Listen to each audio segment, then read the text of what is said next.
nabuhay ang baka, siyempre, patay na to. Wow! Nga naman. O, diba? At pagpatay ng baka, tuloy-tuloy na ang proseso. Pagtanggal ng laman loob at pagtanggal ng balat.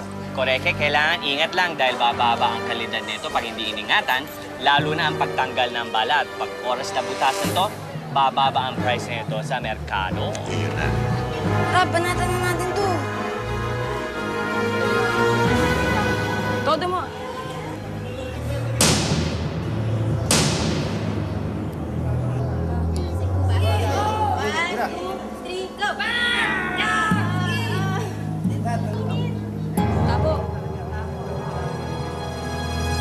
Shucks, sabi ko kay Yasmin ito. Yasmin, I'm so sorry.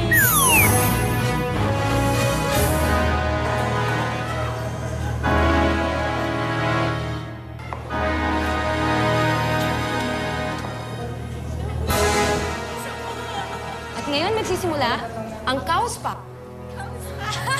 Ang sisa!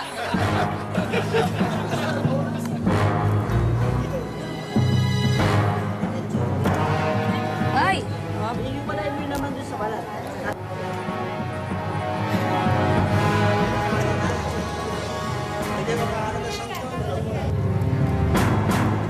Ayun!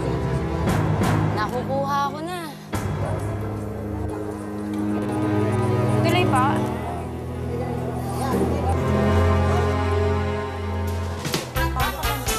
At the beginning, it's very hard kasi baka masama mo yung laman. Yun pa naman yung importante, dapat di mo masasama yung laman. But then, pag tumagal na, okay naman siya. Kamusta naman to si Belle? Malapit na. Kaso na lang ulo. Barat na, tanggalin na librat yung ulo. Kala ko malapit na mamatay, patay na yan. Ay, hindi. Kaya ka ba? Kaya po, Bisor. Yan! Ayun. Madali pala siya kung alam mo kung paano gawin. So, nung una po, medyo nabibigatan ako yung parang, syempre, hatake mo, tapos hiwa-hiwain mo gano'n, hiwalay mo yung balat. Mas mahirap siya kung hindi mo alam kung paano gawin. Pero nung nakuha ko na yung hawak, yung tutok, yung pagbalat, dumali na rin. Mas nakaka-left-right na ako. Tapos nakaka-enjoy na ako. Isang question, ano yung ginagawa niyo sa mga balat? Yan. Wala na yan, inaas lang. Tama po, inaas na niya, iniipon niya. Kasi yan ang ginagawa mo. Turon, ba? Ayan yung mukha niya. Yan. Ito yung mukha niya, yan yung ginagawa mo. Nakala ko yung balat na gawa chicharon.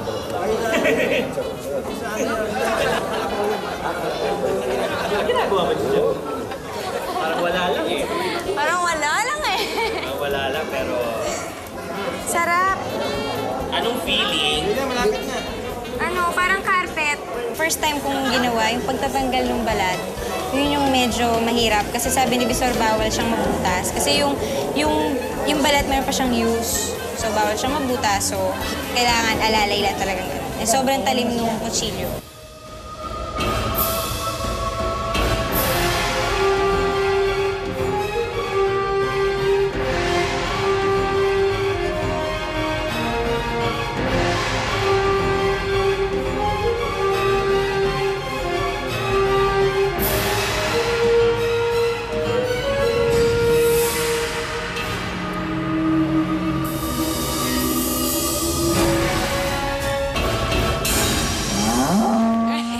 Hindi.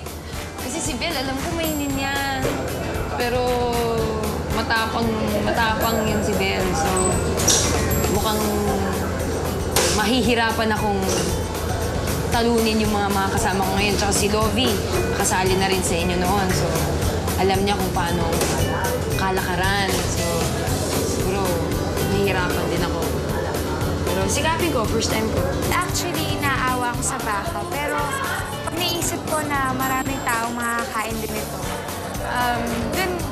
dun ako kumukuha ng strength para magawa yung trabaho ko. Kadarating ko pala, nakita ko na may mga pinapasok na baka, kalabaw.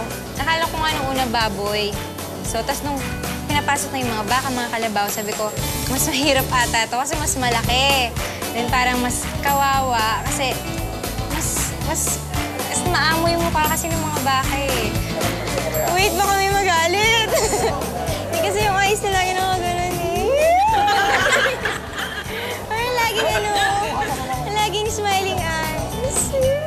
yan.